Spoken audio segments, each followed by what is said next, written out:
If you've ever wondered what to say when a potential coaching client tells you it's too expensive or I need to think about it, this video is for you. I'm about to share 6 powerful tips you can use right away to start overcoming objections more skillfully on your sales calls, which means more clients, more income, and more impact for you. And by the way, I use these tips to help scale a coaching business past multiple 7 figures as a director of sales. So you can feel confident that if you're a coach, these tips are proven to work for you. Tip number 1 is to prevent in the discovery. So oftentimes when coaches ask me how to overcome objections, what they're looking for is a rebuttal, something that they can say in response when someone says it's too expensive or I need to think about it or talk to my wife or husband. But here's the truth. After studying hundreds of sales calls and really learning about what makes a call effective and most likely to close, what I've found is that the first 20 to 25 minutes of your conversation before you even get to the pitch and hear those objections is the biggest determinant of whether or not your sales call will close, and also how many objections you get at the end of the call. So it's far better, rather than looking for the rebuttal to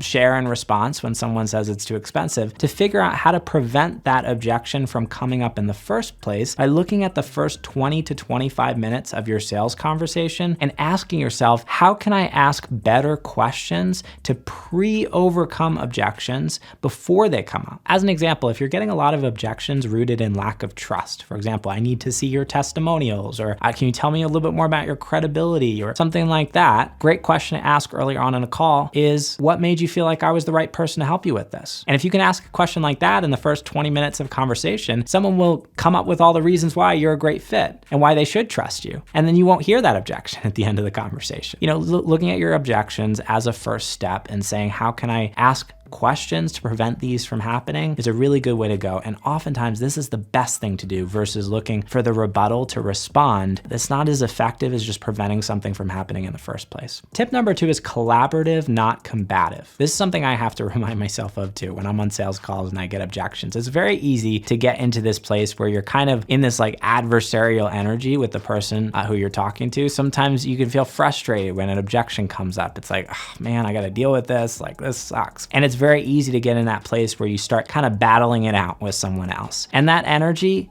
really quickly pushes people away. So the energy that you want to have when addressing objections is the energy of collaboration. In other words, you want to come over to the other side of the table and really be on the same team as the person that you're talking to. And the energy should communicate, hey, like, I want what's best for you at the end of the day. And let's work together to figure out what that looks like and how we can create a path forward so you can actually get what you want. And by the way, if this isn't the right thing for you, if it truly isn't the best choice for you, that's cool too. Let's work together to figure out the best solution for you and approach this as a team. And that's not so much about the words you use, but really the energy and the intention behind your words. And just noticing, this is a great time for mindfulness. Like when you're on a sales call, you start to notice, okay, when someone shares an objection, what comes up in my body? Do I start feeling frustrated or agitated? And just developing that awareness to kind of catch yourself in those moments and set that aside and really ground more into this place of like, let me take a breath. Let me like approach this with more collaborative energy. That reminder can be really super important. One other reframe, and this is something I really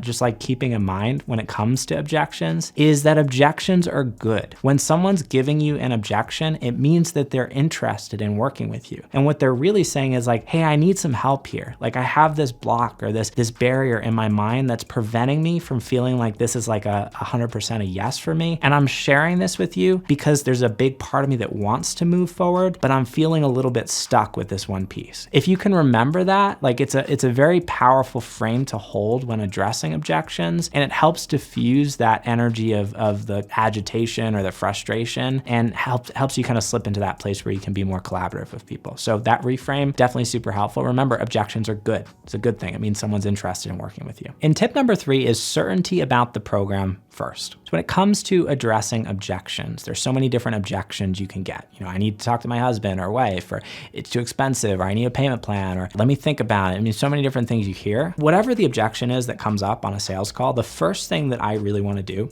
with someone is establish, are they feeling 100% sure that this program is the right next step for them and that now's the right time to do this? And until I know those things, it doesn't really make sense to talk about all those other objections. Because oftentimes what someone will give you on the surface, like an objection like too expensive or I need to think about it, is really just a front for uncertainty about the program itself, like what you're actually selling. And so you want to address those things first. A lot of people skip over that stuff and they start immediately addressing whatever that surface level objection is, but they've missed the core issue that we really need to address first. Once we have certainty on the program and that now's the right time to invest, then we can move on. We can talk about all the other objections. But until we have certainty on those things, or if there's something that's unclear there or uncertain there, it doesn't make sense to talk about any of that other stuff. And if someone's unsure about the program itself, asking those questions will help illuminate that so we can address really the root of what's going on. And then we can move on to any, payment plan things or any other concerns about the finances. So we always start with addressing certainty around the program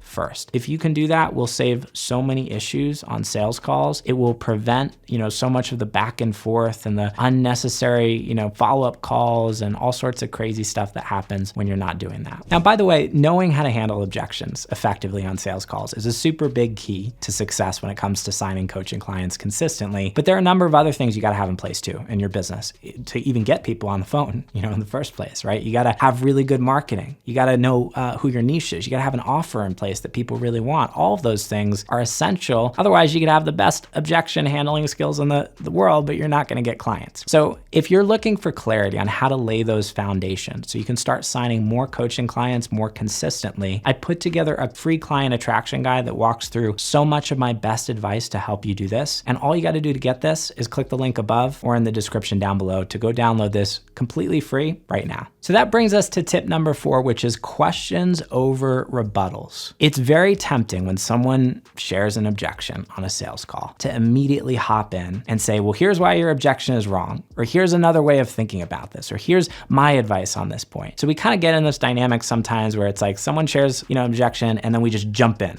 try to solve or overcome that objection with a rebuttal. It doesn't really work all that well. A better approach for handling objections is to ask questions that help someone overcome those objections themselves. Big principle in sales, by the way, just in general. Like a question is always going to be more powerful than telling something to someone.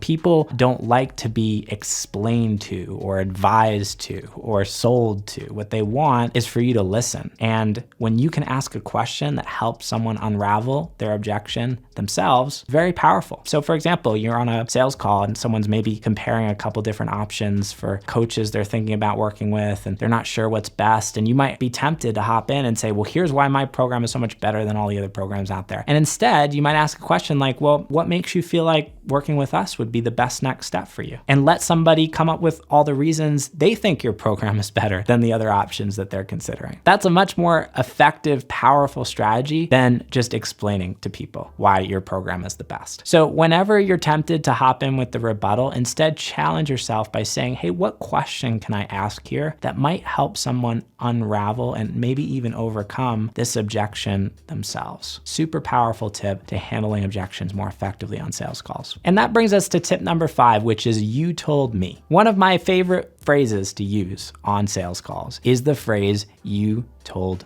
me. The first 20 to 25 minutes of a conversation, when you're talking to somebody on a sales call, you're asking questions, you're collecting a lot of information. Sometimes people are afraid to bring up that information at the end of the sales call. What someone told you earlier on in a sales call usually is their deepest truth. But when the offer comes on the table and then suddenly, someone's thinking about making a big investment, oftentimes there's more fear there. They're kind of hijacked by that amygdala response. They kind of go offline a little bit, and oftentimes they forget about all the things that they said earlier on in a conversation. So one of the best things you can do to help bring somebody back online and also realign them back to their deepest truth, and as a result, help them overcome that objection that might be holding them back, is that phrase, you told me. So bring up things that they told you earlier on in their conversation. For example, if someone says it's too expensive, you might say, well, hey, earlier on in our call, you told me that you've been struggling with this for the past 10 years. And you said that it's costing your business on average probably about, $10,000 every 3 months. So that's what is that, $40,000 a year for the last 10 years? And now you're saying it's too expensive to solve that problem, so you don't have to waste $40,000 for the next 10 years trying to, struggle with this? So help me understand, is there something that I'm missing here? That's a good line too, by the way. Is there something that I'm missing here? Like, rather than using you put someone on the defense when you say like, you're not making sense, or I don't understand what you're talking about. Instead, make it about you. Like, I'm just not getting this. Like, there's something that's not making sense to me. That's kind of like a sidebar here. But that phrase, you told me, bringing up the things that they said earlier on in the conversation, realigning them back to that, is a very powerful tool that you can use to help overcome objections more skillfully on a sales call. And then finally, that brings us to number 6, which is to know when to lean out. A lot of people talk about objection handling like it's like strong arming someone to,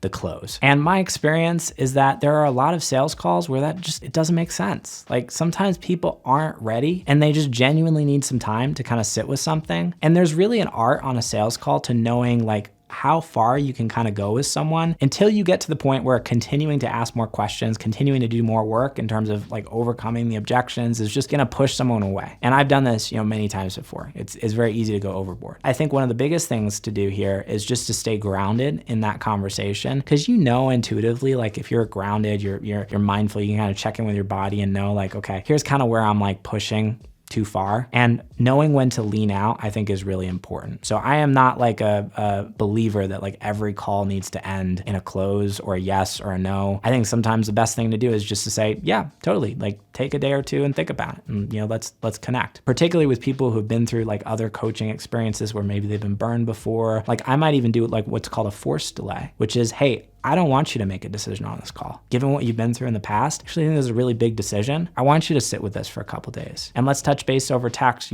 by the end of the week, and we'll kind of see where things are at, and no pressure. We'll just kind of go from there. So that can work really well as well. Generally, like forcing somebody to make a decision, not a good move. People are going to resist when they feel like you're taking away control. And so the big key is like when you're working through objections, you're helping somebody kind of get to that place of clarity. You want them to feel like they're in the driver's seat and they're the one making the decision at the end of the day. So know when to lean out. Not every call needs to end in a yes or no or close. Sometimes the best thing to do is just say, okay, let's take a day or two. And that's totally cool. Now, as I mentioned earlier, these objection tips are one key to signing clients more effectively, but you gotta also have a number of other keys in place in your coaching business in order to actually get people on the phone to sell to. So you gotta have really good marketing, you gotta have a really good offer, you gotta know who your niche is. These are foundational things that if they're not in place in your business today, you have the best objection handling skills in the world, but you're not gonna get clients. So if you're looking for more clarity on how to lay those foundations so you can get on track to signing clients consistently into your coaching business and more clients and growing your coaching business, I put together a free client attraction guide that walks through so much of my best advice to help you do this. And again, it's completely free. I'd love to share this with you. I think it's gonna be super helpful. All you gotta do to get it is click the link above or in the description down below. And if you enjoyed this video, you're definitely gonna love that one too. So click the link on the screen to go check that out, and I'll see you in the next video.